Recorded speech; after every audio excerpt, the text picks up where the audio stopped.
Why on Earth Day are they cutting the Endangered Species Act? Right now, when you're listening to this video, there is the biggest assault on the environment we've seen in decades. So you have to take yourself back to 1970. I mean, there were smokestacks all over the place, and there was, they talk about a river on fire because of all the chemicals in the river. The environmental movement grew out of the unhealthy things that were happening to people, to animals, and to the earth, our air, land, and water, as a result of human activity. So we ended up passing a bunch of laws. And the crazy thing that's happening right now is that on the same day as Earth Day, the 56th anniversary of Earth Day, my colleagues on the other side of the aisle want to pass a law to gut the Endangered Species Act, which is protected animals. This administration has had no regard for the environment whatsoever. It all started out when President Trump pulled us out of the Paris Climate Agreement to make sure that we did something about global warming. And listen, we've seen the weather, we've seen the reports, we've seen the storms, we've had floods. At the same time, we're having droughts.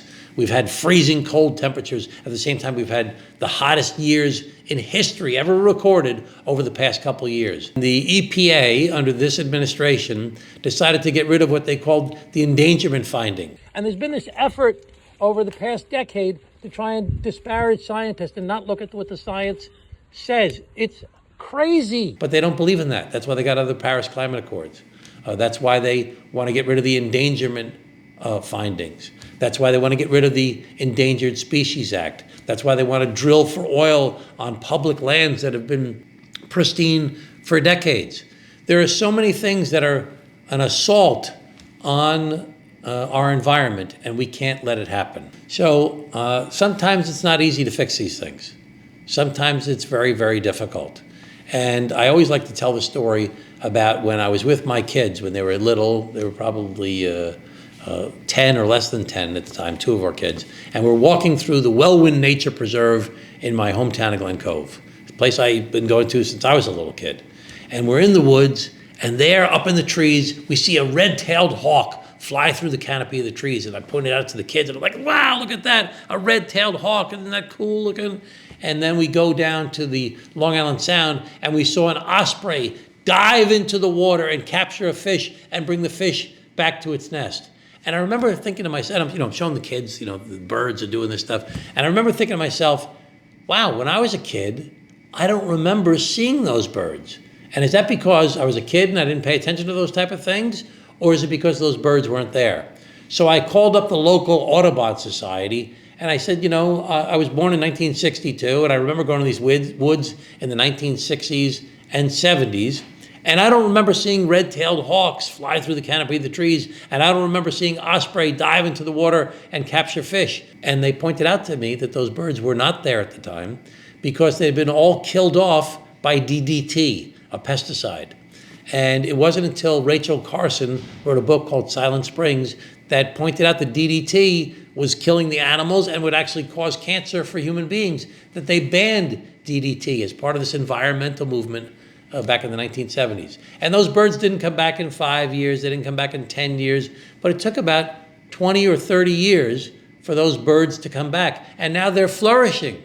You see red-tailed hawks all the time, you see osprey nests all the time on Long Island. You even see bald eagles, like the one I saw sitting in a tree outside my window on the 50th anniversary of the Endangered Species Act. The 30 years I've been in public life, I've always fought for the environment. I've gotten a chance to do things that I've always dreamed of, like cleaning up pollution, by bringing money in from the federal government and the state government to clean up Superfund sites and hazardous waste sites and improve water quality for drinking water, to improve the Long Island Sound. Whether you're on Long Island or in Northeast Queens, there are so many species that are endangered.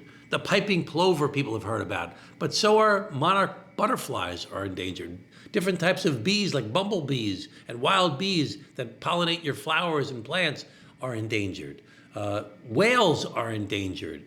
Sea turtles are endangered.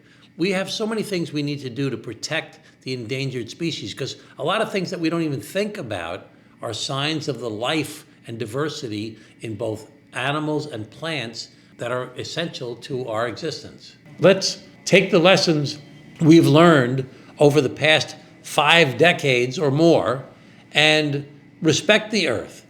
Let's, make sure that the Long Island Sound is clean. I mean, we've been working for years to bring money to clean up the Long Island Sound, and we see the water's clearer, and we see there's more fish coming into the area. The earth is really a divine creation. It's been there since the very, very beginning. I'm always going to be committed to the environment.